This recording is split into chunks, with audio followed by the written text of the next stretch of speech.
Assalamualaikum warahmatullahi wabarakatuh. Pada hari ini kami akan melakukan pembentaran kumpulan bagi kuliah BBN 3407 penilaian kualiti terjemahan. Okey, untuk tugasan kumpulan pada minggu yang ke-9 merupakan pengaruh Anglicism dalam terjemahan iklan. Okey, sebelum kita memulakan pembentaran yang seterusnya, kita lihat dulu pada pengenalan ataupun maksud kepada Anglicism itu sendiri. Iku. Okey, maksud Anglicism tu adalah perkataan ataupun frasa dalam bahasa Inggeris. Okey. Isu dalam terjemahan iklan ni ada Anglicism dalam terjemahan iklan ni ada 4. Yang pertama, pengaruh media massa, pengaruh jenama antarabangsa, pengaruh ideologi dan pengaruh budaya. Untuk pengaruh media massa, Aisyah. Okey, yang pertama kita pergi kepada pengaruh media massa. Okey, kalau kita lihat pada zaman kini, media massa ni memainkan peranan yang sangat penting terutama sekali dalam bidang terjemahan lah. Maksudnya teknologi ni bergerak seiring dengan bidang terjemahan. Okey, contohnya daripada iklan, kalau kita tengok daripada iklan Cadbury ni, seperti yang kita tahu, pengguna media massa ni bukan terdiri daripada orang Inggeris saja, akan tetapi terdiri daripada pengguna media massa yang pelbagai. Maksudnya daripada orang Melayu, orang India dan sebagainya. Jadi dalam isu ini, pengaruh media massa ni sangat memainkan peranan yang penting. Sebagai jenama yang berprestij, jenama barat ni adalah jenama yang terkenal. Jadi bila dengar jenama Cadbury ni, orang nampak macam gah lah. Jadi itulah pemikiran ataupun mentaliti orang. Yang keempat, pengaruh budaya. Pengaruh budaya dalam terjemahan ni, dia tetap kekalkan nama Cadbury yang merupakan Cadbury tu adalah nama founder dia. Jadi nama pengasas dia. Jadi dia tetap kekalkan Cadbury, diterjemahkan kepada bahasa Melayu pun Cadbury, supaya orang daripada satu dunia akan kenal siapa tu Cadbury. Walaupun dia duduk dekat Malaysia ke, dia duduk dekat UK ke, dia bila dengar Cadbury je dia dah tahu. Okay. Itu je daripada saya.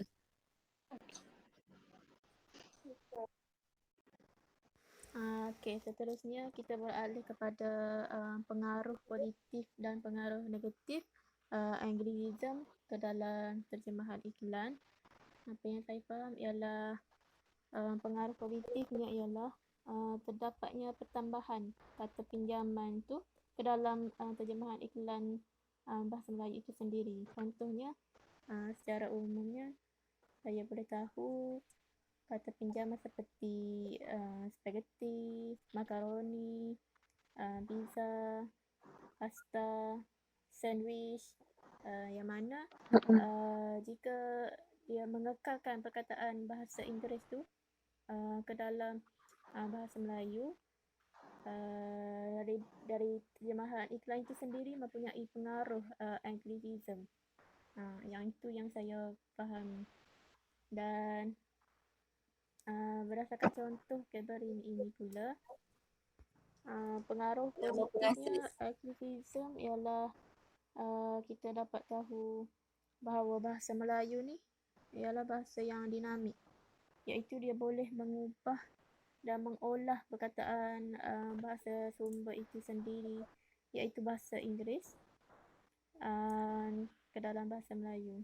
Contohnya, kalau kita tengok dekat sini ialah all is good, segalanya baik. Jadi di situ kita dapat tengok secara literalnya atau secara langsung all is good, segalanya baik, sesuai. Tapi enjoy us again, perkataan daripada bahasa Sumba itu ialah kita selepas terjemahkan ke dalam bahasa Melayu, dalam iklan ini berbentuk kembali ceria bersama kami. Jadi bahasa Melayu ni dia lebih mengubah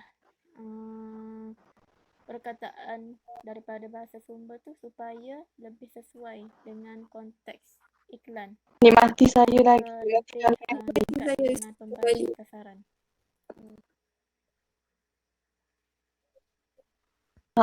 Dan kalau kita tengok lagi, kalau dia tidak dynamic, bahasa Melayu dia akan menerima satu persatu perkataan daripada bahasa Inggeris. Contohnya kalau enjoy us again, kalau diterjemahkan secara langsung, Dia mungkin sesuaikan dengan dia akan menjadi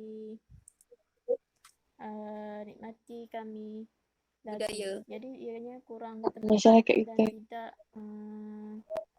tidak memberikan kepahaman yang tepatlah kepada pembaca sasaran.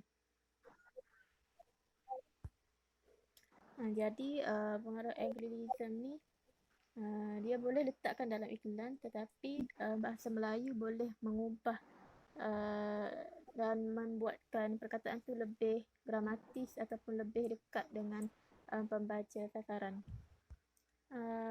Pengaruh Anglicism dari segi negatifnya yang boleh memberi kesan kepada iklan ialah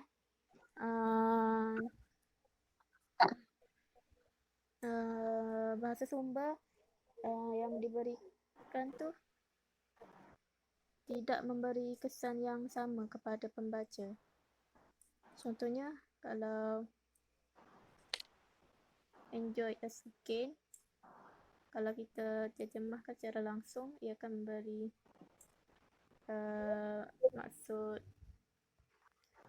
jika pihak syarikat masih ingin mengekalkan penggunaan enjoy us again ke dalam terjemahan dalam bahasa Melayu, ia akan memberi kesan yang tidak sesuai kepada pembaca. Dan sebab kalau kita tengok kan, bahasa Melayu ni berubah. kalau dia terjemah dalam bahasa Melayu, dia buat macam terjemahan bebas tu. Kepada yang lebih sesuai. Jadi kita dia macam kurang menyampaikan makna daripada teks bahasa Sumba tu. Tepat kepada pembaca sasaran itu di Malaysia. Sama seperti Aisyah. Iklan dalam bahasa Inggeris juga lebih memberi kesan kepada pembaca disebabkan maksudnya nama Cadbury ni lebih famous pada negara-negara barat terlebih dahulu sebelum dia sampai kepada Malaysia kan. Jadi dia lebih menggunakan perkataan barat itu yang mana terlebih dahulu dekat dengan Malaysia, dengan rakyat Malaysia. Tetapi setelah diterjemahkan kepada bahasa Melayu, dia akan menjadi kurang penerimaan, kurang rasa asli akan jenama itu, akan jenama Cadbury. Namun terjemahan ini sudah dipahami oleh pembaca sasaran. Bagi All is good, segalanya dia baik. tidak memberi kesan yang sama. Mungkin dia boleh terjemah kerana terjemahan kepada bahasa Melayu tu semuanya baik. lain daripada yang didapatkan daripada bahasa Sumba. Tetapi seperti mana yang kita tahu, terjemahan ni merupakan pemindahan makna daripada bahasa Sumba ke dalam bahasa sasaran tanpa melibatkan sebarang perubahan makna. Jadi sekiranya penterjemah menterjemahkan iklan tu yang berbahasa Inggeris ke dalam bahasa Melayu, penterjemah itu harus pastikan makna yang terkandung dalam bahasa Inggeris tu berjaya disampaikan tanpa menggunakan perkataan yang secara langsung Lagi satu melalui mungkin juga menunjukkan apa tu? masuk Apa perkara orang panggil? yang dalam iklan tu ialah makna yang Apa terkandung orang panggil dalam yang tu? iklan dan bukannya Apa dia? bentuk ataupun Copyright. gaya bahasa Copyright. Inggeris itu sendiri. Yang pastinya Copyright. Maksudnya nama tu je yang boleh guna. Boleh guna ejaan macam tu. Maksudnya kalau McDonald dia tetap McDonald. Dia tak ubah jadi MEKDI macam tu lah. Kalau Dia McDonald juga. bagi pendapat kalau tak ubah tu mungkin special case lah. pengaruh Anglicism ni dia ada pengaruh Sebab positif dia dan punya juga logo. ada pengaruh negatifnya.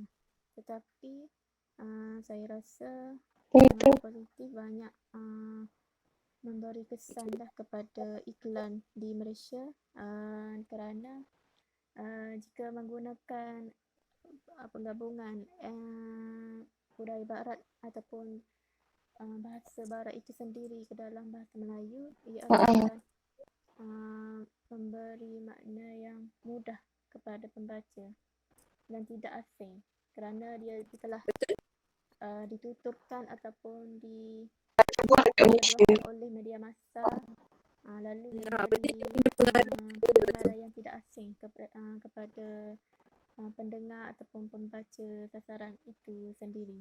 Betul. Maksudnya contoh kalau dalam iklan tu kita dapat tahu Wah, menggunakan untuk mendengar itu. perkataan Maggi. Jadi Maggi masak dalam masa 2 minit contohnya. Jadi kita boleh tahu Maggi ni ialah jenama popular bagi mi segera. Jadi penggunaan Anglicism ni dapat memberi makna yang lebih dekat lah kepada pembaca. Waalaikumsalam. Memberi menarik minat perhatian masyarakat sasaran. Dan juga kita boleh tahu Anglicism ni ialah penggabungan antara barat dan juga budaya Melayu. Contohnya iklan durian. Iklan maksud saya coklat Cadbury perisa durian. Jadi contoh seperti itu kita dapat tahu penyaduran budaya barat dan juga budaya Melayu. Contohnya Cadbury ialah jenama antarabangsa, manakala durian pula ialah buah masyarakat tempatan di Malaysia. Jadi berlakunya penggabungan budaya di dalam iklan itu.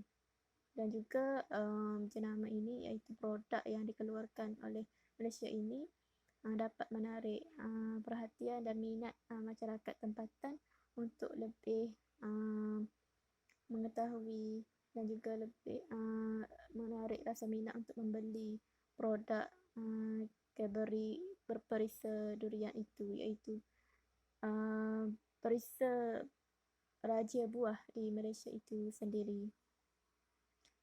Jadi saya rasa pengaruh Anglicism ni banyak memberi kesan positif lah ke dalam terjemahan iklan. Saya rasa setakat itu saja perbincangan tentang pengaruh Anglicism ke dalam terjemahan iklan dari kumpulan kami. Sekian. Assalamualaikum warahmatullahi wabarakatuh.